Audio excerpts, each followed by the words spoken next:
about Shmuel about the machine matzahs, and another thing related to it. There is a from you, by the way. What? The whole machine matzah thing. How does it make sense? I mean, I was thinking. I mean, the people who aren't into machine matzah. It's kind of strange why they're not. Okay, I think it's a very irrational position to be against and demand hand matzah. Well, I think I showed you guys. There's a Sephardic brand of matzahs. I think it carries the Bedatz Beis Yosef on it. And since I was your age, I've been eating it because it's there. However, I only realized in the last few years after, well, I mean, I had it when I was your age because they were selling in Rehovot. And then since coming to Kochav Yaakov, it's been more prevalent. It's the kind they distribute here in the base medrash. So they have two kinds. They have the machine kind and they have the hand kind, made by the same brand. It's a silvery box. Right, that's the predominant color on this box. Squares or No, so they have square machines and so-called round hand matzahs. But you look at these round hand matzahs and you notice something interesting. The perforations on the back, they roll it so they can perforate it so it becomes more cracker-like. They're perfectly straight. When you make true hand matzahs, you go to the good classic hand matzah bakeries. How do they perforate the matzahs? Which, by the way, is not required by any halacha whatsoever. Why they perforate it? Because it cooks better as a cracker that way. So they perforate it, and they have this big Hasidish guy with a roller. They throw the matzah, the dough, well, basically this disc of dough in front of him, and he rolls it back and forth, 1, 2, like that, with this roller. Have you seen it? And it perforates it. Mm-hmm. He does a crisscross motion, and the matzah even jumps because of it. And he's very trained. If you do it too slow, it'll stick to the roller, it'll stick to the table.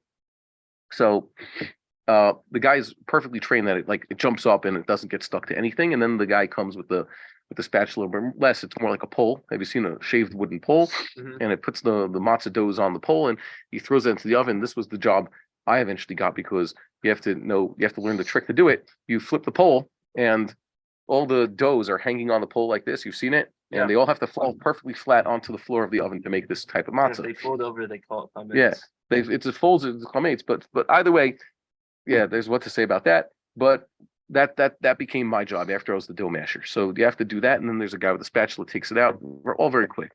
So you notice that this brand of matzah, their perforations are perfectly aligned. What's going on here? And then you notice some other things about it. It's suspiciously close.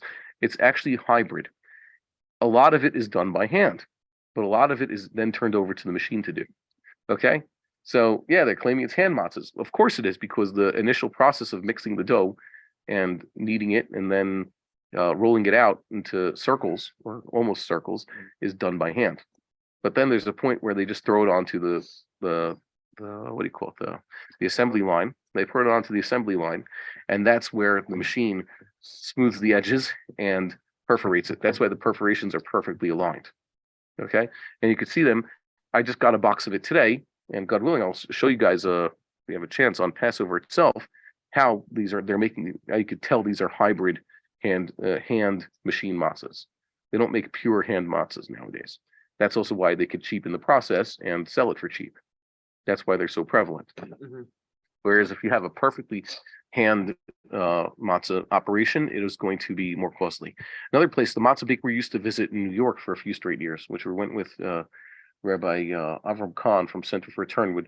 This is his favorite event. Some February during the year, some Sunday during February, he would bring everybody to the matzah bakery. And I remember the matzah bakery that he would rent out had women and men working together on the floor. What's wrong with that? No, it's just there were certain jobs for them. Men would deal with the dough and mix it and knead it. Oh, I thought you were in close. No, not certain. But then there's the tables had all these women who were rolling it out. And that's taken away by men, and the next process done by men. Mostly the rolling out the matzah into the right shape, that was done by women. But eventually, the last few years, this Hasidic bakery had a hakpada, just men. Now, if the idea was that men somehow are superior at making matzah, or it's better, like some sort of mitzvah, but men, that's incorrect. The Shulchan Aruch assumes, like Chazal assumed, what? That women are the ones making the matzah. Okay. But if it was like Shmuel's, well, you made it at home. Yeah. Or whatever. Actually, women used to bake in the chutzner. Like, there's Eser Nashim, like it says in the Tochacha, what happens? They used to have the oven. This is the way old Jerusalem houses worked. There was one big oven, in the middle that served a lot of different houses. No, the times the Rishonim, Yeah. Ashkenaz, there were communal ovens. Yeah, and that was also the times of Chazal. There were communal ovens. So many times they used communal ovens, and it was the women who did this though. Women were the ones who were mostly making the bread. Men had to be working in the fields. So that's what they did. They made bread. So if the hakpara was, they don't, like you said, close quarters, I 100% understand, and it's good that they did that. But if it was some sort of idea that women shouldn't be making the matzah and it's better if men make the matzah, that's a little bit weird. So I think it was the second. Okay. I remember some people might have been offended by that.